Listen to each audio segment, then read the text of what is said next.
Justice L Narasimha Reddy గారు, ఈ సెమినార్కి విచ్చేసిన పెద్దలు కుమరన్ ములుగారాం గారు, guest of honour bar council chairman A Narasimha Reddy గారు, special guest additional solicitor of India B Narasimha Sharma గారు, keynote speaker professor GV Reddy గారు, కరస్పాండెంట్ గారు ఎల్ ప్రభాకర్ రెడ్డి గారు, అలాగే ప్రిన్సిపల్ వాణి అక్కిపూడి గారు, అలాగే ఈ దేశ భవిష్యత్తు, ఈ దేశ సంపద కళ్ళ ముందు కనపడుతున్న ఈ కేశవ మెమోరియల్ లా కాలేజీ విద్యార్థులకు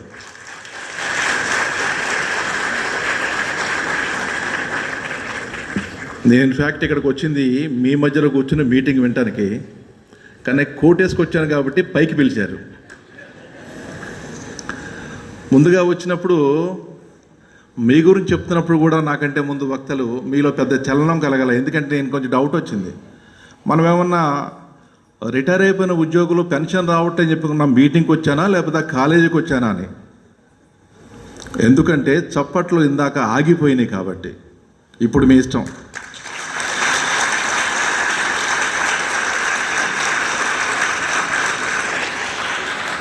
నేను 10 రోజుల క్రితం ఇక్కడికి వచ్చాను. ఓ 10 నిమిషాలు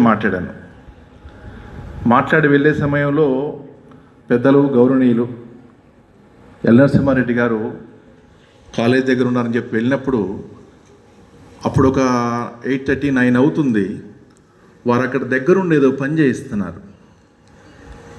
నాకు ఒక కథ గుర్తుంది. ఒక వృద్ధుడైన వ్యక్తి ఒక మామిడికాయ చెట్టు పాతుంటే చాలామంది కేలి చేస్తారు, ఎందుకే ఇప్పుడు అవసరమా నీకు ఇది, అసలు ఈ కాయలు కాసేంతవరకు ఆపుతాను, అక్కడ బాగోదు, ఆ పదం వాడటం బాగోదు.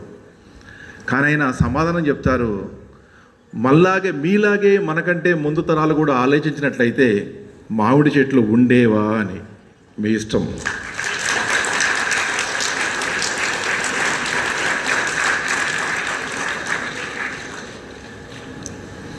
వాస్తవంగా నేను నమ్ముతున్నది ఒకటి,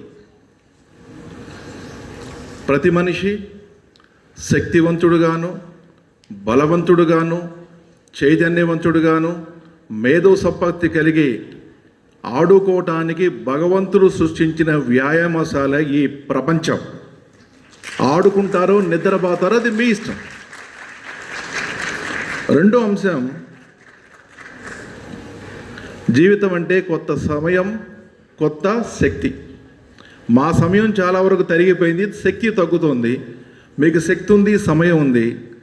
మీరు మీలా బతుకుతారా లేదా కేశవ మెమోరియల్ కాలేజీకి చీఫ్ గెస్ట్గా పిలవబడే స్థాయికి వస్తారా అనేది మీ వీరతకే వదిలిపెడుతున్నా. ఇకపోతే నేను మెయిన్ స్పీకర్ని కాదు కాబట్టి ఎక్కువగా మాట్లాడకూడదు. 2 అంశాలు చెప్పేసి వదిలేస్తా. 75 ఏళ్ళు భారత రాజ్యాంగం.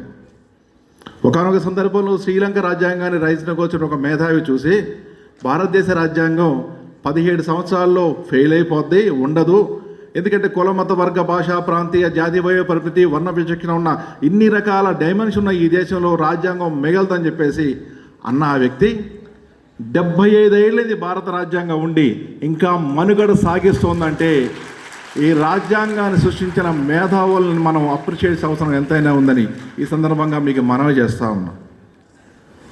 ఇంకొక విషయం చెప్తాను మీకు.